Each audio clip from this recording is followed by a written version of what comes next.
माँ से रिलेटेड किस्से। एक किस्सा मैं आपको पहले एक एपिसोड में सुना चुका हूँ। आज एक दूसरा किस्सा है जो माँ से रिलेटेड है। एक ऐसा विषय जो आपके दिल के बहुत करीब है, जो शायद आपने भी ऑब्ज़र्व किया हो अपनी लाइफ में। मैंने ऑब्ज़र्व किया है। तो किस्सा, एक कहानी, एक शॉर्ट कहानी जो हमें बहुत कुछ सिखाती है, आज मैं आपके साथ वो शेयर करूँगा। एक किस्सा है रोटी का। एक छोटी रोटी का जो माँ बनाते समय हमेशा जब लास्ट में एक छोटा सा आटा बचता था, उसे एक छोटी रोटी बनाते थे माँ। तो वो छोटी रोटी जो है वो कहते हैं कि घर में किसी को नहीं खानी चाहिए। माँ मेरी ऐसी कहती हैं कि वो घर में किसी को नहीं खानी चाहिए। लेकिन मैं ठहरा शैतान आदमी जो जिस चीज़ के लिए मना मुझे बचपन में किया जाता था वही मैं सबसे पहले करता था। वो छोटी रोटी मैं पहले खा लेता था। तो माँ मुझे हमेशा डांटती थी कि तुम छोटी रोटी क्यों खाते हो। तब मुझे समझ में नहीं आया कि माँ डांट क्यों रही है मुझे। लेकिन जैसे जैसे मैं बड़ा हुआ, जैसे जैसे मैं थोड़ी समझ बढ़ने लगी मेरी, मैं घर से दूर शहर में पढ़ने के लिए गया, तो मैंने खुद रोटी बनाना शुरू किया। मैं खाना खुद बनाने लगा। तो मैंने अक्सर ऑब्ज़र्व किया था मुझे बनाते समय कि जब भी मैं रोटी बनाता था तो बहुत कम चांसेस ऐसे होते थे कि मेरा आटा कम बचा हो, जिसके कारण मुझे छोटी रोटी बनानी पड़े। लगभग 2:10 का रहता था। अगर 10 बार मैं बड़ी रोटी बना रहा हूँ तो कभी कभी 2 बार ही मुझे लास्ट में छोटा आटा बचता था, जिसके कारण मुझे छोटी रोटी बनानी पड़ी हो। लेकिन हमेशा ऐसा हुआ है मेरे साथ कि हमेशा मेरी रोटी बन गई है। छोटी रोटी की लास्ट में ज़रूरत ही नहीं पड़ी मुझे बनाने की। लेकिन मैंने माँ को बचपन में ऑब्ज़र्व किया है कि हमेशा प्रतिदिन उनकी एक छोटी रोटी हमेशा बनती थी। तो मैंने सोचा फिर आखिर ऐसा होता क्यों है कि माँ हमेशा एक छोटी रोटी क्यों बनाती है। तब मैंने बाद में माँ से पूछा तो माँ ने मुझे समझाया, बेटा वो छोटी रोटी जो थी वो तुम्हें इसलिए मना कर दिया जाता था क्योंकि वो छोटी रोटी छोटे छोटे जानवरों के लिए बनाई जाती थी।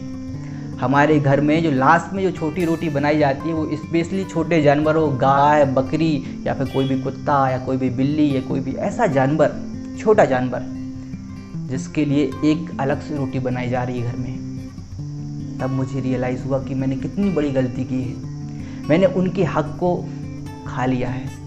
हालांकि फिर भी माँ दूसरी रोटी दे देती, ऐसा नहीं है नहीं देती थी, दे देती थी। लेकिन फिर भी मुझे लगा कि हमारी जो फ़िलॉसफी, हमारा जो दर्शन है कितना बड़ा है, कितना विशाल है। बड़ी बड़ी फ़िलॉसफिकल बात करते हैं हम, लेकिन प्रैक्टिकल की बात करें तो ये छोटी रोटी का जो किस्सा है ये हमें सिखाता है कि हमें अपने साथ साथ कैसे अपने परिवेश में रह रहे लोगों पर, जानवरों की भी केयर करनी चाहिए। माँ क्यों छोटी रोटी उनके लिए बना रहे, ताकि वो भी खा लें। हम तो खा रहे हैं लेकिन हमारे साथ साथ वो छोटे छोटे जानवर जो बैठे हैं हमारे वेट कर रहे हैं कि हमें भी कुछ खाना मिलेगा, माँ कुछ बना के देगी उनके लिए भी। तो माँ उनके लिए छोटी रोटी बनाती है। तो वो रोटी एक दर्शन है, हमारे भारतीय दर्शन है, जो बताता है कि कैसे हमें अपने साथ साथ समाज का भी भला करना है। तो एक प्रैक्टिकल दर्शन, प्रैक्टिकल अप्रोच है। जो बड़े बड़े वेस्टर्न फिलोसोफर जो हैं बड़ी बड़ी बातें करते हैं, बड़े बड़े ज्ञान आलापते हैं, लेकिन जब उनके दर्शन में और भारतीय दर्शन में अंतर की बात होती है, तो फिलॉसफी में बात होती है, तो केवल यही अंतर होता है कि भारतीय दर्शन जो है एक प्रैक्टिकल अप्रोच पे काम करता है। ये लोगों को ज्ञान की बातें करना नहीं सिखाता है, ये लोगों को ज्ञान को धारण करना सिखाता है, क्योंकि धारण करने से ही समस्याओं का हल होता है, ना कि ज्ञान की केवल बात करने से। तो ये छोटा सा वाक़या था मैं और मेरी माँ का जो किस्सा है, और आपके साथ भी शायद ऐसा हुआ हो, क्योंकि ये हर घर की कहानी है। भारत के हर एक घर की कहानी, हर एक घर में ऐसा ही होता है। तो आपने इस चीज़ों को समझा होगा, और भारतीय जो संस्कृति है उसकी महत्वपूर्ण विशेषता भी रहा है ये। तो ये छोटी सी चीज़ मुझे माँ के इस किस्से से सीखने को मिली।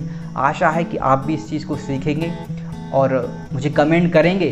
यदि आपके साथ भी कुछ ऐसी घटना हुई हो, या आपके घर में भी कुछ ऐसी घटना होती हो, तो प्लीज़ मुझे कमेंट करके बताइए कि नहीं मेरे घर में भी ऐसी चीज़ें होती हैं। प्लीज़ कमेंट कीजिए। और ऐसे ही किस्से, ऐसे ही बातें जो हमेशा आपकी लाइफ को अच्छा बनाती है, जो आपके दिलों को छूती हैं, ऐसे विषय मैं लाता रहूँगा। इसके लिए आप एडूफन बाबा को सब्सक्राइब कर लीजिए, ताकि समय समय पे आपको उसका नोटिफिकेशन मिलता रहे। मिलते हैं अगले एपिसोड में। नमस्कार।